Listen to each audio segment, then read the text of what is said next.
Welcome to StoriesRoc. My name is Leah Ruckberg, and it's really good to see all of you here tonight for stories about the body.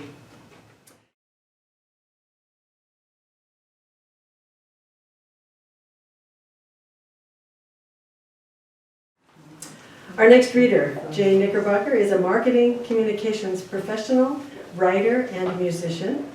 Her two boys, Kyle and Evan, are now in college, so she's pursuing her dream of writing creative nonfiction like her idol, David Sedaris.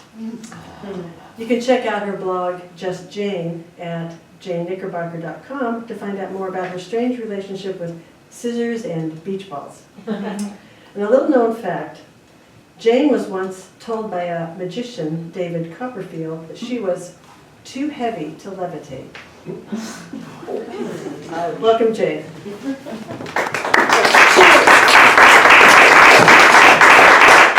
She will be aging gracefully.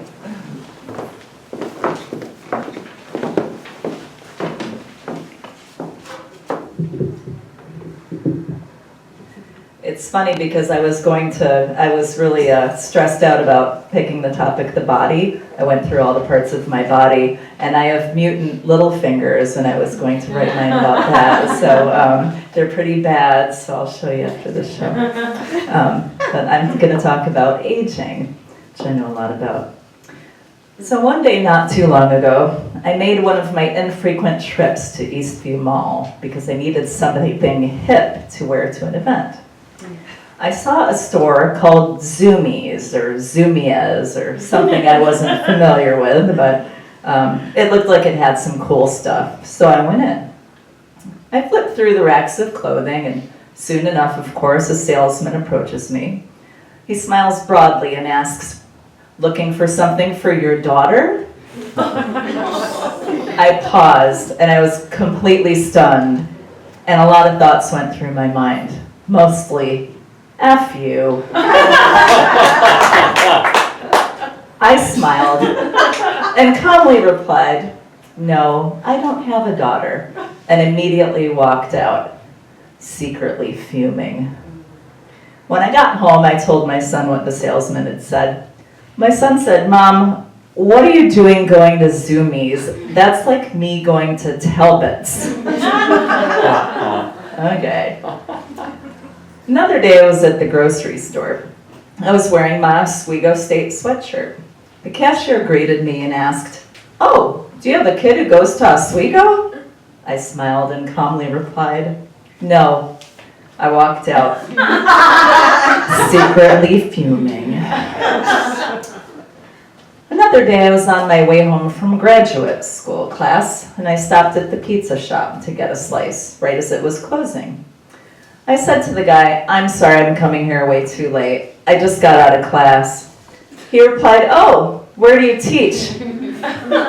I smiled and calmly replied, "Nowhere." And I walked out, secretly fuming. And that's when I sort of finally realized that while on the inside I felt 20, on the outside I probably looked like I had a kid who was 20, which I sort of did. And I thought back and realized this would explain a few things. It would explain the time my son told me that in his Get to Know Your Mother assignment at school, he answered the question, "Who is your mom's favorite actress?" with Betty White. I asked him, "Why would you even say that?" He said, "I was just trying to think of somebody in your age group."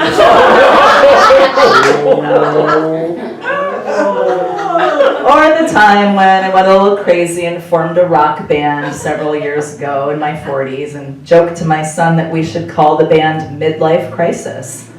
He sighed and said, "Mom, it needs to be a name, not a description." Or the time I pointed out to him that raising him had taken up the best years of my life.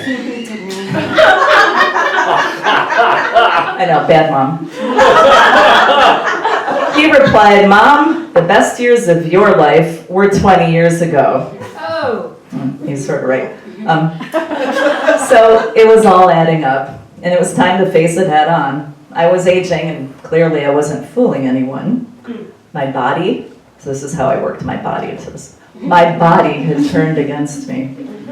I was 50, and I pretty much looked 50. Maybe on a really good day, like with a fake tan or something, I could pass for 48, but it's not really a statistically significant difference. So, I know, I'm lucky to be aging, consider the alternative, I understand, but it doesn't mean I have to be happy about this. I do like that with each year, I'm more at peace with myself, but I don't like with each year, I'm noticing a lot more signs of wear and tear.